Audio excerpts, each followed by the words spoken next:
Salut, c'est Marie-Liesse. Aujourd'hui, notre sélection est un podcast disponible sur RFI qui revient sur l'esclavage en terre arabo-musulmane. Un sujet peu traité qui, comparable à la traite atlantique, a touché des millions de personnes et a duré 1400 ans. On fait le point en 2 minutes.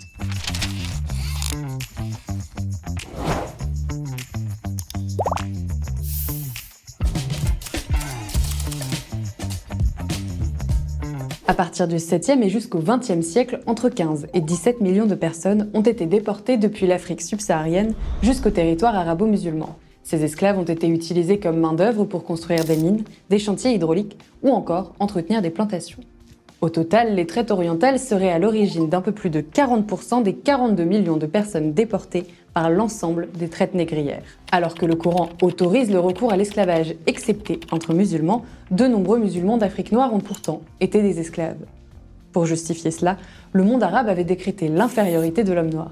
Ibn Khaldoun, grand penseur du monde arabo-musulman au XIVe siècle, a écrit sur le sujet, je cite, « Les seuls peuples à accepter l'esclavage sont les nègres, en raison d'un stade inférieur d'humanité, leur place étant plus proche du stade animal. » Dans un documentaire d'Antoine Wittgen intitulé « Esclaves oubliés », on nous apprend comment étaient déportés ces esclaves. Après des razzias meurtrières visant à capturer les futurs esclaves dans leur village, les prisonniers traversaient le Sahara menés par des marchands. Pour ceux qui survivaient à cette première épreuve, ce n'était que le début de l'enfer. Ils étaient ensuite débarqués dans des marchés d'esclaves entre Bagdad, Le Caire, La Mecque, Istanbul ou Tombouctou.